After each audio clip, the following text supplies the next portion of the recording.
The kitchen is silent except for the slow bubbling of a pot on the stove. The dim light flickers, casting unsteady shadows across the walls. A man sits at the worn-out table, his fingers trembling as he lifts the spoon to his lips. His face, once strong, now looks hollow, as if something inside him has been broken beyond repair. He swallows. A deep inhale, then an exhale that shakes. His eyes dart around the room, searching for something unseen, something that lingers in the air like a ghost. The weight of silence presses down on him, thick and suffocating. He doesn't know yet, or maybe some part of him does, the part he's spent years trying to silence. In the small town of Laredo, Texas, a man who once walked with authority now sits in the dim glow of his own undoing. The meal in front of him is nothing special, just a simple stew, made the way he's always liked. But what he's about to consume will mark the final chapter of his story. What happened in this house will never be spoken of again. The two people responsible, gone. Like whispers in the wind, like footprints washed away by the tide. This is the case of Sheriff James Rutledge, a man of law, a man of order, and in the end, a man who would pay the ultimate price. Before we proceed, we want to say that we are true crime case notes, and here we uncover the truth behind unsettling and haunting case.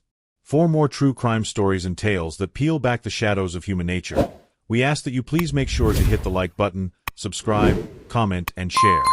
Let's continue, shall we? James Rutledge was the kind of man people tipped their hats to when he walked down Main Street. A lawman through and through, built like a statue carved out of the very land he swore to protect. His badge wasn't just metal pinned to his chest, it was his identity, his pride, his purpose.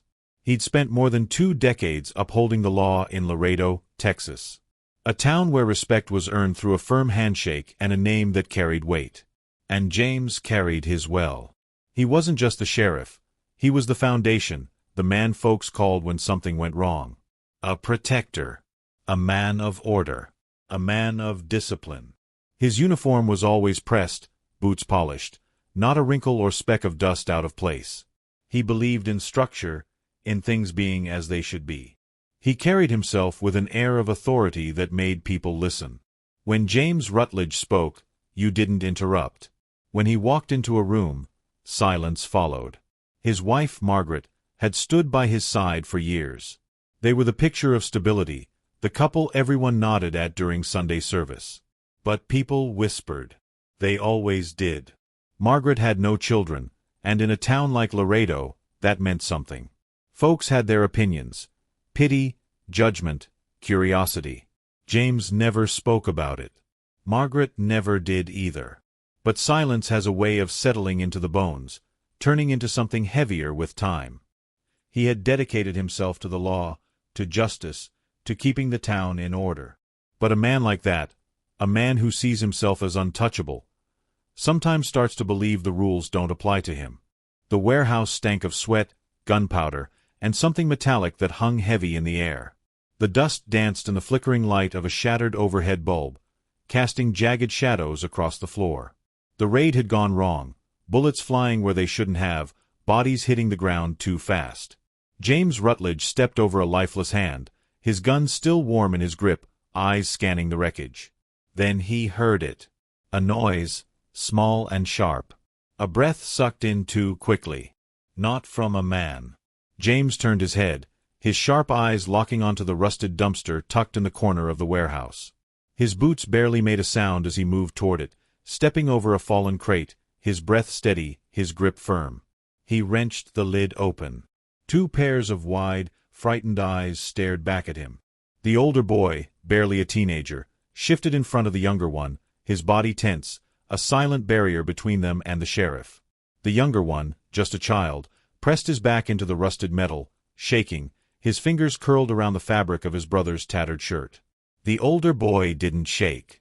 He didn't blink. He just stared. James had seen that look before. Not in a child, but in men. Men who had lived through things they shouldn't have. Men who understood, too young, that the world was not kind. James lowered his gun. "What's your name?" The older one stayed quiet. The younger boy swallowed, his voice barely more than a whisper. Isaiah. James nodded, eyes shifting back to the boy in front of him. And you. A long pause. Then, finally, the boy's lips parted. Caleb. James exhaled, the weight of the moment pressing into him. 2 boys. Alone in the middle of a bloodbath. No one had come for them. No one was coming. He glanced over his shoulder at the wreckage of the raid, the bodies strewn across the floor, the distant voices of his deputies securing the scene. He turned back. You boys got people? Caleb's jaw tightened. He said nothing. Isaiah shook his head. James studied them for a long moment. The way Caleb's arms stayed firm around his younger brother. The way Isaiah clung to him, as if letting go meant falling into something worse. James Rutledge had spent his life enforcing the law, keeping things in order. But in that moment, standing over 2 lost boys in a warehouse soaked in death, the law had nothing to say. Come on, he said. It's cold in here. Caleb hesitated. Isaiah didn't. He scrambled out first, his small frame shivering as soon as the night air hit his skin. Caleb followed, moving slow, watching James like a cornered animal. James led them out. The town of Laredo had always prided itself on being a good place, a place where people looked out for each other, where law and order stood strong. So when Sheriff James Rutledge took in 2 orphan boys, the town nodded in approval. A good man, they said, stepping up when no one else would. The boys became the talk of the town. The older one, Caleb, was quiet, guarded. The younger one, Isaiah, had a softness about him, a way of clinging to hope even when there was none. People saw them at church, in the grocery store, at the sheriff's side when he made his rounds. Margaret, his wife, stood beside him, a polite smile stretched across her face. She played her part, nodding at the right moments, gripping James's arm a little too tightly when people gushed about the boys. The town saw a hero, a man who had given 2 children a home. What they didn't see, what they would never see, was how Caleb's eyes never stopped watching, how he measured every breath, every step, every shift in tone. They didn't see the way his shoulders tensed when James entered a room, or the way Isaiah still called him, sir, long after he had been told he could call him something else. James gave them food, clothes, a roof over their heads. But if you save something, does that mean you own it? For the people of Laredo, the story ended there. But inside that house, the real story was just beginning. James Rutledge had always been a man people trusted. His name carried weight in Laredo, spoken with respect, with certainty. When he walked into a room, people straightened their backs, adjusted their hats, and lowered their voices. He wasn't just the sheriff. He was the law. But power is fragile, and trust is only as strong as the next whisper. It started small. A comment here, a question there. Deputy Frank Delacroix had a way of speaking that made a man feel like he was just chewing the fat, just passing the time. But the things he said never left a room without leaving a seed behind. You notice how the sheriff's been slacking lately? Strange how that case got dropped. You'd think a man like Rutledge would push harder. Folks been saying there's money missing from evidence. Ain't saying it's him, but hell, it's gotta be somebody. The word spread like wildfire, licking at the edges of every conversation. A missing file here. A closed case with too many questions there. People started looking at Rutledge different. At first, he didn't notice. Why would he? He was the sheriff. The one who'd kept this town clean for years. The one who made sure order was kept, that the bad men got what was coming to them. But something had shifted. Men who used to tip their hats barely lifted a hand. Conversations that once quieted when he entered now carried on, low and heavy. And Delacroix? He just stood back, watching, letting the weight of suspicion do its work. Then came the audit. Boxes of evidence were checked, records were pulled, numbers were tallied. And the numbers didn't add up. Rutledge had no explanation. Didn't know where the money had gone, didn't have a reason for why things were missing. But the weight of leadership is that the blame always lands at the top. And once a man's got a target on his back, there's only one way things can go. The town council held a meeting. They spoke about honor, about responsibility, about trust. And then they took his badge. Just like that. James Rutledge was no longer the sheriff of Laredo. He walked out of that office without a word, without looking back. The very streets he had protected now felt different beneath his boots. People avoided his eyes, some crossing to the other side of the street. He had spent a lifetime making men fear him. Now, they pitied him. But it wasn't until he stepped through his own front door that he realized just how deep the knife had been buried. Margaret wasn't home. The house was too quiet, too still. He called her name. No answer. Then he saw it, the suitcase by the door, the drawers left half open, empty spaces where her things should be. He knew before he even turned around. Knew before he saw the note on the table, before he smelled the faint trace of cologne that didn't belong to him. Delacroix. The betrayal settled in his chest, heavy and thick. The job, the town, the respect, those things had been ripped from him. But Margaret, that was a wound that bled differently. He picked up the note. Read the words once, then again, but they blurred together in his mind. There was no apology, no hesitation, just a clean break. She was gone. Rutledge sat at the kitchen table for a long time, staring at nothing, his hands still gripping the paper. The weight of everything pressed down, crushing, suffocating. Then he reached for the bottle. At first, it was just a drink to quiet the thoughts, to make the night go by a little faster. But one drink turns to two, then three, then the whole damn bottle. Days blurred. Nights stretched too long. He stopped shaving, stopped caring. The house, once pristine, started to feel like something hollow, something abandoned. The food went uneaten, the floors gathered dust. The man who once commanded a room with nothing but his presence now sat in the shadows, a glass in his hand, watching the walls close in. He heard things. Footsteps that weren't there. Voices in the distance. Caleb and Isaiah moved through the house like ghosts, quiet, watchful. They saw the change, felt it in the air. Isaiah still called him sir, still tried to bring him his boots in the morning like he used to. But the boots stayed untouched, and the boy's voice went unanswered. Caleb watched him with those sharp eyes. The same way he had watched him that night in the warehouse. Rutledge felt it. Felt the shift. Felt the walls of his own house closing in on him. He had spent his life being the strongest man in the room. But strength doesn't mean a damn thing when you've got nothing left to hold on to. The house was different now. The air inside it felt heavy, the kind of weight that pressed into your chest, made it hard to breathe. The man who had once stood tall in a polished uniform now spent his nights in a stained undershirt, a bottle always within reach. James Rutledge still moved through the house as if he owned it, but something in the way he carried himself had shifted. He wasn't the sheriff anymore, not in the way people had once believed. Caleb saw it first. The changes. The way James's gaze lingered just a second too long when Isaiah walked past. The way his grip on the boy's shoulder would tighten, the way he sat a little too close, how his hand would rest just a little too long. It wasn't obvious to anyone who wasn't looking for it, but Caleb was always looking. Watching. Measuring. Then the locks disappeared. Caleb came back from school one afternoon and saw the marks where the door locks used to be, the scratches on the wood where they had been ripped out. He stared at the empty space, fingers brushing against the splinters, and felt his stomach twist. He knew what it meant. Isaiah didn't understand at first. He was still too young, still holding on to the idea that James was someone worth trusting.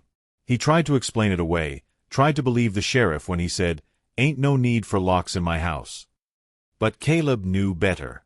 So he started staying awake at night. At first, it was just to listen. To hear James's footsteps as he moved down the hall. To make sure Isaiah stayed in his bed.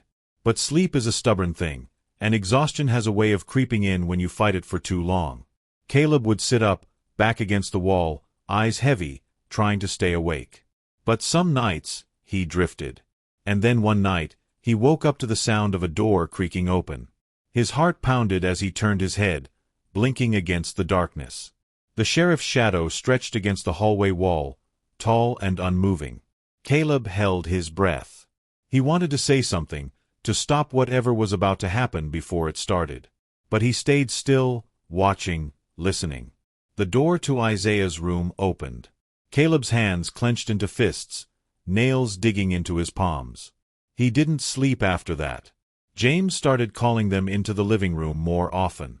Sitting in his old recliner, drink in hand, he'd pat his knee, motioning for one of them to come closer. "Come here, boys," he'd say, voice slow and lazy. "Let your old man hold you a while." Isaiah still obeyed. Caleb never did. James would wrap an arm around Isaiah, pull him in tight, let his hand rest too low on the boy's back. He'd sit there, rocking slightly, whispering things too low for Caleb to hear. Sometimes, he'd bury his face in Isaiah's hair, take a deep breath, and sigh like he was remembering something. Like he was savoring something. Caleb stopped letting Isaiah go anywhere alone. He followed him from room to room, made excuses to keep them together. But James wasn't stupid. He started waiting, finding moments when Caleb wasn't there. And then, one night, Caleb heard it. A sound that froze him where he sat. Soft at first, almost muffled. A whimper. Then a cry. Caleb's whole body went rigid. He was on his feet before he even knew he was moving, his heart pounding so hard it felt like it was rattling his ribs. His hands were shaking, cold and clammy, but he didn't hesitate. He reached for the door. He heard Isaiah sob. Something inside him snapped. Caleb didn't sleep after that night. He couldn't. Every time he closed his eyes, he heard Isaiah's muffled cries, felt the helplessness coil in his stomach like a sickness that wouldn't leave. He knew it wasn't going to stop. The sheriff wasn't going to stop. There was only one way out. He started watching him. More than before. Studying him, the way the sheriff moved, the way he drank. How the bottle in his hand never seemed to last more than a night. How his eyes glazed over after a few deep gulps. How his words slurred when the whiskey had settled in his veins. Caleb knew that was his way in. The plan had to be perfect. There could be no mistakes, no hesitation. He had one shot. During the day, he was careful. He kept his head down, followed the rules, never gave James a reason to suspect anything. But at night, after the sheriff had drained half a bottle, Caleb would slip into the bathroom, crush the little white pills one by one, and watch as the fine powder disappeared into a small plastic bag. 3 nights. That's how long it took him to get the right amount. On the 4th night, he poured James's whiskey like he always did, his hand steady as he stirred the powder into the amber liquid. He carried the glass over, placed it next to the sheriff's chair, and stepped back, silent. James picked it up without a second thought. Took a sip. Then another. Caleb stood there, waiting. It didn't take long. The sheriff blinked a few times, his mouth parting slightly as his body slumped deeper into the chair. His breathing slowed. His fingers twitched. His head rolled to the side. Caleb counted under his breath. 30 seconds. A minute. Then he moved. He grabbed the handcuffs from the sheriff's belt, snapping one around James's thick wrist before yanking it behind the chair and locking the other around his other wrist. The sheriff stirred, mumbled something, his tongue thick and heavy, but his body didn't move right. His limbs were lead. His eyelids fluttered. Caleb crouched, his face close to the sheriff's ear. "You don't get to hurt anyone else." James groaned, tried to lift his head, but Caleb was already standing, already reaching for the knife on the shelf. The same knife the sheriff had used to gut animals, to carve meat. The blade felt heavy in his hands, but his grip didn't waver. He knelt, took a deep breath, and without another thought, he did what needed to be done. The sheriff jolted awake, his scream breaking the stillness of the house, raw and guttural. He bucked against the chair, his body convulsing, his breath coming in sharp, panicked gasps. Blood soaked his jeans, pooling at his feet. Caleb stood over him, watching, his hands and arms splattered with red, his chest rising and falling steadily. James sobbed, his head lolling forward, his body shaking so hard the chair creaked beneath him. Caleb turned away. He wasn't finished yet. He moved to the kitchen, the weight of the knife still warm in his grip. He set it down, rinsed his hands under the faucet, then reached for the pot sitting on the stove.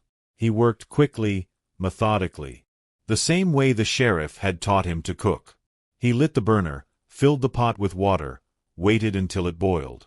He dropped in the meat, stirred the broth, added the same seasonings he had seen James use 100 times before.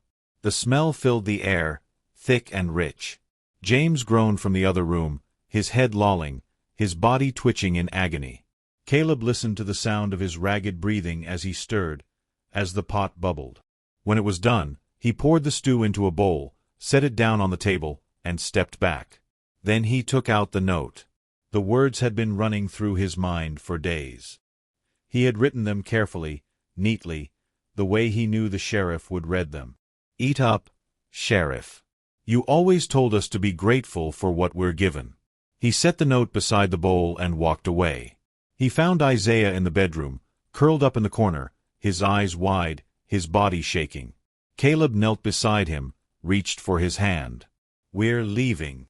Isaiah didn't speak. He just nodded, his fingers clutching Caleb's. They moved through the house silently, the weight of what had happened pressing against them, but neither of them looked back. Caleb opened the front door, stepped onto the porch, and felt the cold night air wrap around him. He tightened his grip on Isaiah's hand and took the first step forward. Then another. And another.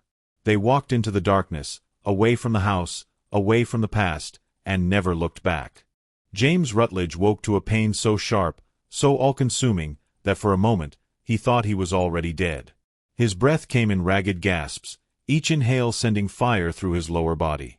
He tried to move, but his arms were still locked behind the chair, his wrists raw and bleeding from where he had thrashed against the cuffs.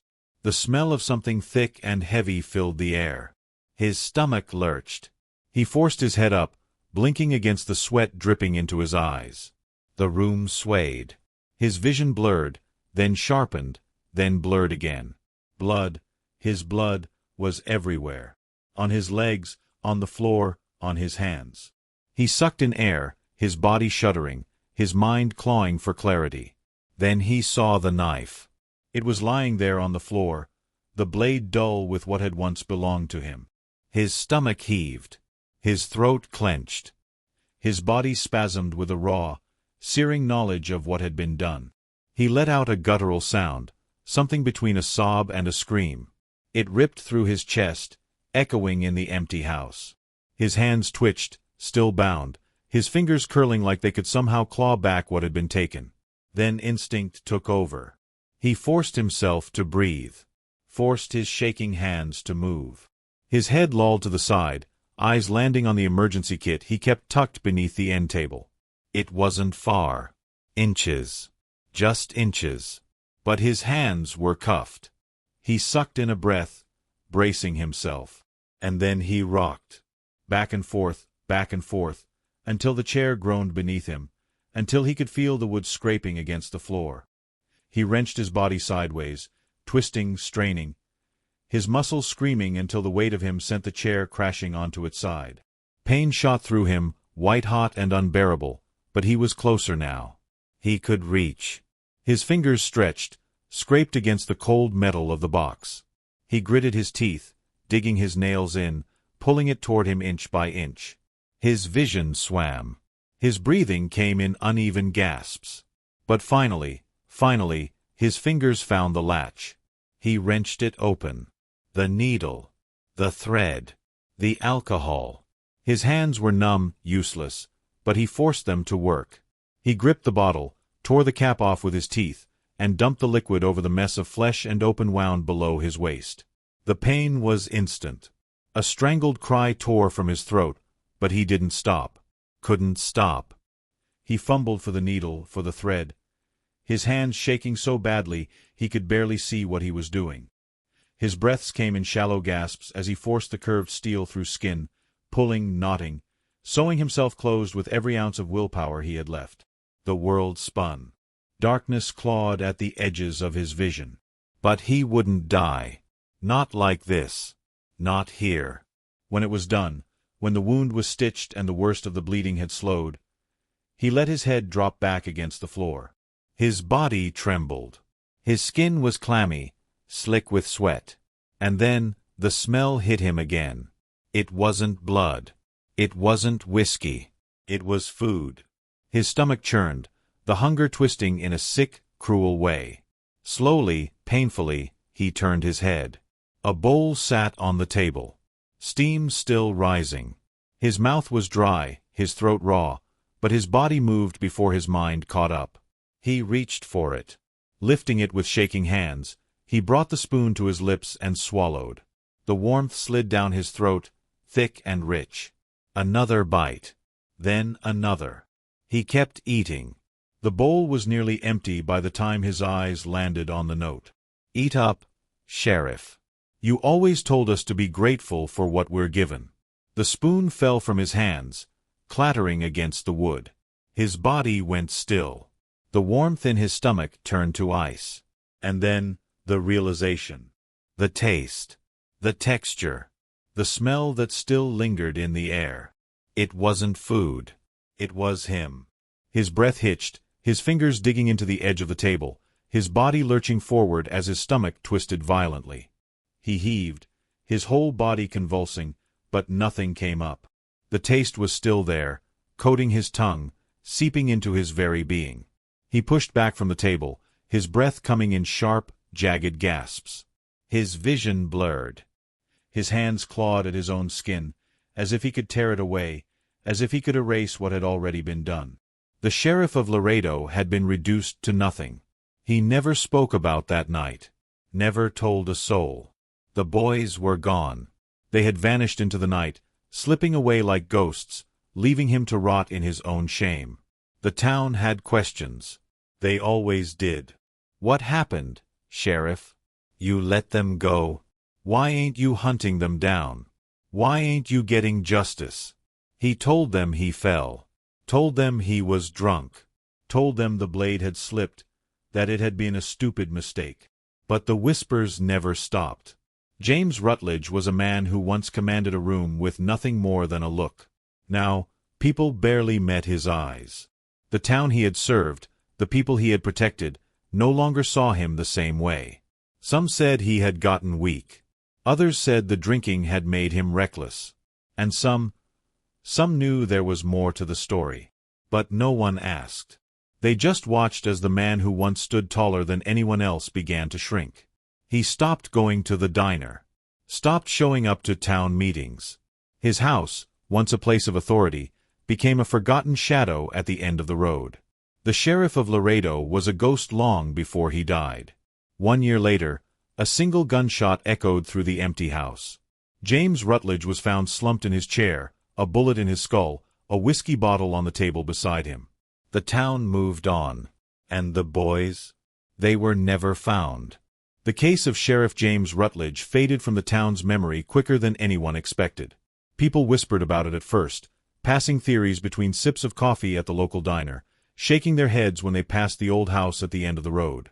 But Laredo was a town that thrived on moving forward, on forgetting things that didn't fit the picture of what they wanted to be. And so, just like that, the sheriff who once commanded the streets became nothing more than a cautionary tale. But the boys? They were never found. Not a single sighting, not a single trace. It was as if Caleb and Isaiah had walked out of that house and disappeared into thin air. Some believed they made it out of Texas, that they found a way to start over, to build new lives far from the weight of what had happened. There were whispers of a boy who worked in a mechanic shop in New Mexico, his hands always moving, his eyes always watching. Some said he didn't speak much, that he kept to himself, but that there was something in the way he carried himself, like he had seen too much, like he was always ready for something no one else could see coming. Others swore Caleb had joined the military, that he traded one uniform for another, one kind of discipline for another, seeking order in a world that had given him none. A boy with a steady hand, a quiet mouth, a past that no one could quite pin down. A protector, but on his own terms. And then there were the darker theories. Some said they never made it out of Laredo. That someone had found them before they could run far enough. That maybe, just maybe, the town had buried more than one body that year. Others claimed the road had swallowed them whole. That 2 black boys with no family, no money, and no real way to protect themselves couldn't have survived on their own. That the world was crueler than whatever they had left behind, that whatever freedom they had fought for had been taken before they even had a chance to taste it. No one knew the truth. And that was the part that haunted people the most. Because when someone disappears, really disappears, it leaves an empty space. And people don't like empty spaces. They fill them with stories, with theories, with possibilities that may or may not be real. But Caleb and Isaiah, they stayed gone. The sheriff's house rotted where it stood, windows broken by kids with nothing better to do, the walls covered in dust and silence. No one wanted to buy it. No one wanted to live there. It sat at the edge of town like a wound that never quite healed, like something waiting to be forgotten. James Rutledge had spent his life making sure his name meant something. That people feared him, respected him, saw him as the man in charge. But when it was all said and done, there was no legacy left behind. No funeral worth remembering. No family name carried forward. Just an empty house. A story people barely remembered. And two boys who walked into the night and never looked back. Where are they now? Did they find safety? Did they become the men they were meant to be, free of the shadow that once loomed over them? Or did the world swallow them up, just another pair of lost souls running from a past they couldn't escape? Was this justice? Was it revenge? Or was it simply survival? You decide. Drop your theories in the comments below. And if you want more cases like this, make sure to subscribe.